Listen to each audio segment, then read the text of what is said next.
Campagne Citoyens à l'isoloir par Passe-Muraille. Nous vous présentons Arnaud et Mathieu, deux jeunes intéressés par les élections et plus spécialement par la question du vote pour les personnes à besoins spécifiques.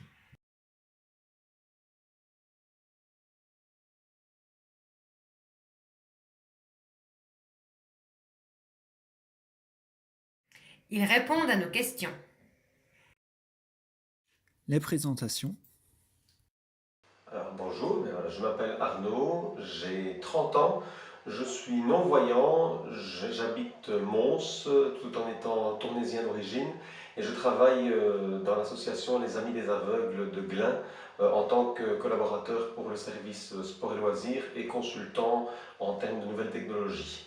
Donc je m'appelle Mathieu, j'ai 28 ans, je suis architecte et j'habite Mons depuis tout petit. Qu'évoque pour toi le citoyen à l'isoloir dans ta situation? Et pour moi, c'est effectivement remplir cette tâche comme n'importe quelle personne, comme tout citoyen qui se respecte. Ça va être la difficulté pour moi d'aller voter et aussi la difficulté pour moi d'avoir accès à l'information pour faire un vote conscient et critique. Comment as-tu été informé au sujet des élections? Le réflexe premier de ceux qui envoient leur carte électorale, donc forcément des politiciens, et puis des communes, c'est d'envoyer des courriers postaux. Donc à chaque fois, la lecture, forcément, n'est pas chose aisée. Alors que, oui, voilà, si les mesures étaient prises par mail, là on aurait peut-être un peu moins de flemme, si je puis dire, à consulter les informations qui nous sont envoyées.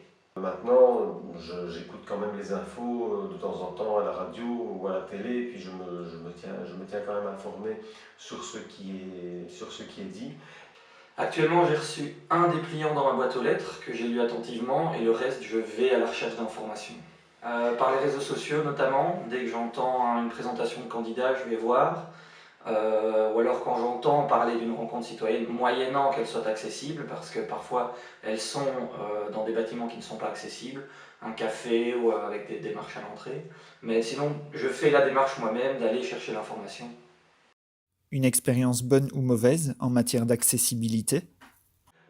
Mauvaise, pourquoi? Parce que le critère qui me semble le plus important, c'est de pouvoir voter de manière personnelle. Donc personnel veut dire de façon entièrement autonome et ne pas partager son choix avec un tiers.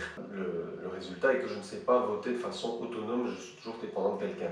Maintenant, bonne, le côté positif, c'est que toutes les communes sont conscientes de la problématique d'accessibilité et oui, faute de mieux en tout cas, prennent cette mesure-là. Vu ma situation, donc quand je suis arrivé pour répondre au devoir d'assesseur qu'on m'avait demandé, le président de bureau a dit qu'il allait trouver quelqu'un d'autre pour me remplacer, alors que voilà, je suis tout à fait capable d'assurer ce devoir-là. Je veux dire, je sais lire, je sais compter, je suis capable de tendre une carte à quelqu'un.